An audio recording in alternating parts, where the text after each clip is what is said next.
بسم اللہ الرحمن الرحیم۔ السلام علیکم۔ اللہ رب العزت سے دعا ہے، یا اللہ تو جانتا ہے کہ میں تیری کائنات کا سب سے حقیر ذرہ ہوں، لیکن میری کم ظرفی کی داستانیں آسمان سے بھی بلند ہیں۔ میری حقیقت سے اور میرے دل میں چھپے ہر چور سے بس تو ہی واقف ہے۔ میرے گناہوں کی فہرست کتنی بھی طویل سہی، تیری بے قرار رحمت سے کم ہے۔ تو میری منافقت بھری توبہ اور معافی کو یہ جانتے ہوئے بھی قبول فرما کہ توبہ کرتے وقت بھی میرے دل کا چور مجھے تیری نافرمانی پر مستقل اکساتا رہتا ہے۔ پھر بھی تجھے تیرے پیارے نبی صلی اللہ علیہ وآلہ وسلم کا واسطہ میری لاج رکھنا، میرے عیبوں پر اور میری جہالت پر پردہ ڈالے رکھنا۔ میرے مولا تیرا ہی آسرا ہے، تو ہی عیبوں کا پردہ دار ہے۔ میری جھولی میں 100 چھید ہیں، پھر بھی یہ جھولی تیرے سامنے پھیلی ہوئی ہے، اسے بھر دے میرے مالک، آمین ثم آمین۔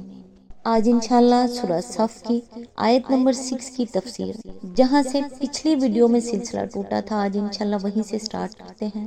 اعوذ باللہ من الشیطان الرجیم، بسم اللہ الرحمن الرحیم۔ اس تیسرے معنی کے لحاظ سے حضرت عیسیٰ علیہ السلام کے اس قول کا اشارہ اس بشارت کی طرف ہے جو رسول اللہ صلی اللہ علیہ وآلہ وسلم کے متعلق حضرت موسیٰ علیہ السلام نے اپنی قوم کو خطاب کرتے ہوئے دی تھی۔ پچھلی ویڈیو ہم یہاں سے ختم کیا تھا، آج آگے جو سٹارٹ کر رہے ہیں آگے یہاں سے ہے۔ اس میں وہ فرماتے ہیں، خداوند تیرا خدا تیرے لیے تیرے ہی درمیان سے، یعنی تیرے ہی بھائیوں میں سے میری مانند ایک نبی برپا کرے گا، تم اس کی سننا، یہ تیری اس درخواست کے مطابق ہوگا جو تو نے خداوند اپنے خدا سے مجمع کے دن حورب میں کی تھی، کہ مجھ کو نہ تو خداوند اپنے خدا کی آواز پھر سننی پڑے اور نہ ایسی بڑی آگ ہی کا نظارہ ہو تاکہ میں مر نہ جاؤں، اور خداوند نے مجھ سے کہا کہ وہ جو کچھ کہتے ہیں سو ٹھیک کہتے ہیں، میں ان کے لیے انہی کے بھائیوں میں سے تیری مانند ایک نبی برپا کروں گا اور اپنا کلام اس کے منہ میں ڈالوں گا، اور جو کچھ میں اسے حکم دوں گا وہی وہ ان سے کہے گا، اور جو کوئی میری ان باتوں کو جن کو وہ میرا نام لے کر کہے گا نہ سننے تو میں ان کا حساب اس سے لوں گا۔ استثنا باب 18 آیت نمبر 15 to 19۔ یہ تورات کی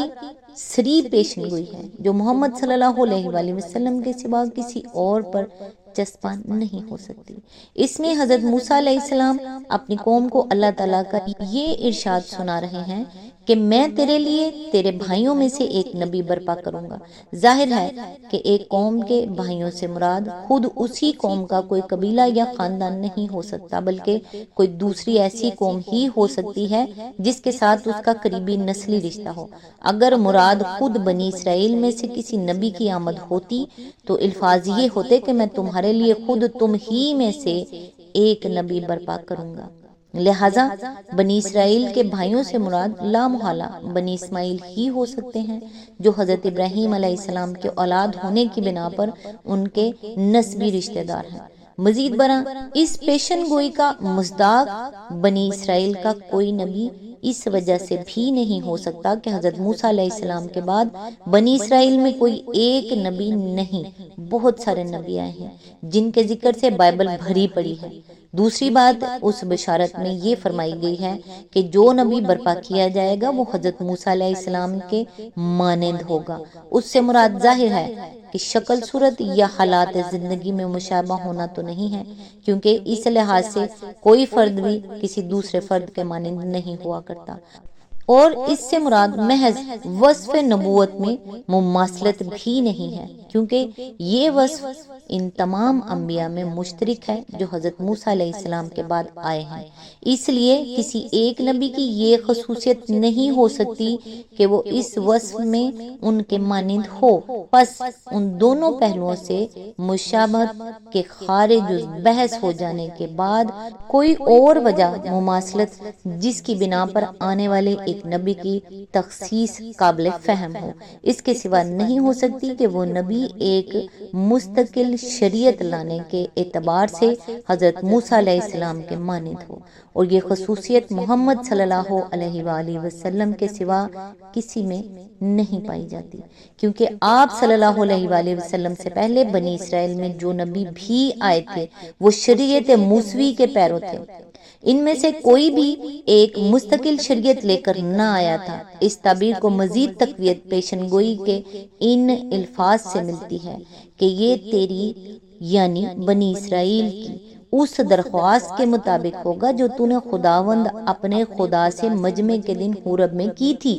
کہ مجھ کو نہ تو خداوند اپنے خدا کی آواز پھر سننی پڑے اور نہ ایسی بڑی آگ ہی کا نظارہ ہو تاکہ میں مر نہ جاؤں، اور خداوند نے مجھ سے کہا کہ وہ جو کچھ کہتے ہیں ٹھیک کہتے ہیں، میں ان کے لیے انہی کے بھائیوں میں سے تیری مانند ایک نبی برپا کروں گا اور اپنا کلام اس کے منہ میں ڈالوں گا۔ اس عبارت میں حورب سے مراد وہ پہاڑ ہے جہاں حضرت موسیٰ علیہ السلام کو پہلی مرتبہ احکام شریعت دیے گئے تھے، اور بنی اسرائیل کی جس درخواست کا اس میں ذکر کیا گیا ہے اس کا مطلب یہ ہے کہ آئندہ اگر کوئی شریعت ہم کو دی جائے تو ان خوفناک حالات میں نہ دی جائے جو حورب پہاڑ کے دامن میں شریعت دیتے وقت پیدا کیے گئے تھے۔ ان حالات کا ذکر قرآن مجید میں بھی موجود ہے اور بائبل میں بھی، ملاحظہ ہو سورہ البقرہ آیت نمبر 55 to 56 اور 63، سورہ الاعراف آیت نمبر 155 171،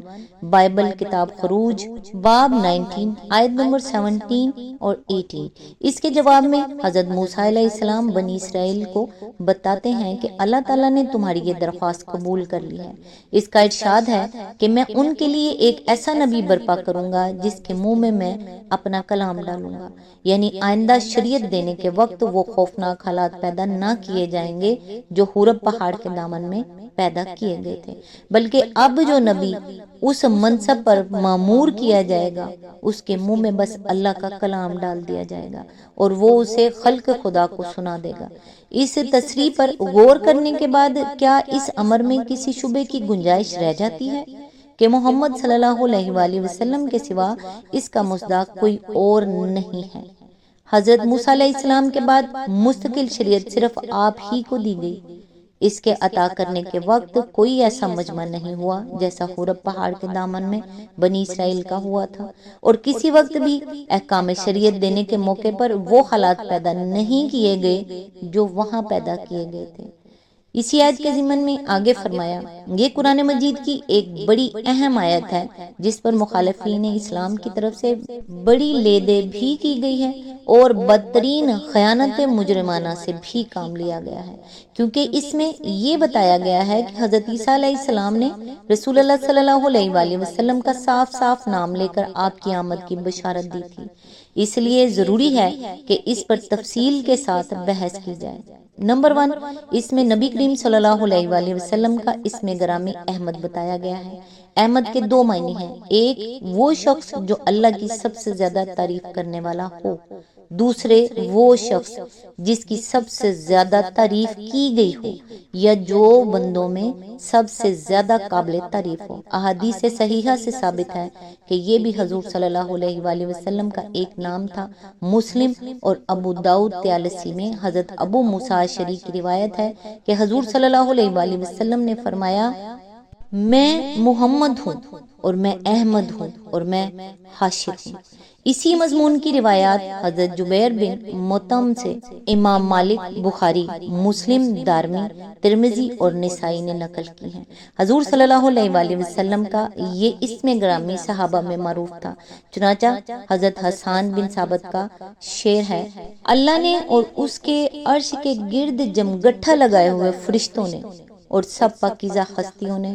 بابرکت احمد پر درود بھیجا ہے۔ تاریخ سے بھی یہ ثابت ہے کہ حضور صلی اللہ علیہ وآلہ وسلم کا نام مبارک صرف محمد ہی نہ تھا بلکہ احمد بھی تھا۔ عرب کا پورا لٹریچر اس بات سے خالی ہے کہ حضور صلی اللہ علیہ وآلہ وسلم سے پہلے کسی کا نام احمد رکھا گیا ہو، اور حضور صلی اللہ علیہ وآلہ وسلم کے بعد احمد اور غلام احمد اتنے لوگوں کے نام رکھے گئے ہیں جن کا شمار نہیں کیا جا سکتا۔ اس سے بڑھ کر اس بات کا کیا ثبوت ہو سکتا ہے کہ زمانہ نبوت سے لے کر آج تک تمام امت میں آپ کا یہ اسم گرامی معلوم و معروف رہا ہے۔ اگر حضور صلی اللہ علیہ وآلہ وسلم کا یہ اسم گرامی نہ ہوتا تو اپنے بچوں کے نام غلام احمد رکھنے والوں نے آخر کس احمد کا غلام ان کو قرار دیا تھا؟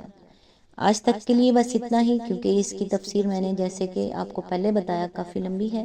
لہٰذا نیکسٹ انشاءاللہ آگے یہیں سے سٹارٹ کرتے ہیں جہاں سے سلسلہ ٹوٹ رہا ہے۔ تب تک کے لیے دعاؤں میں یاد رکھیے گا۔ اللہ حافظ۔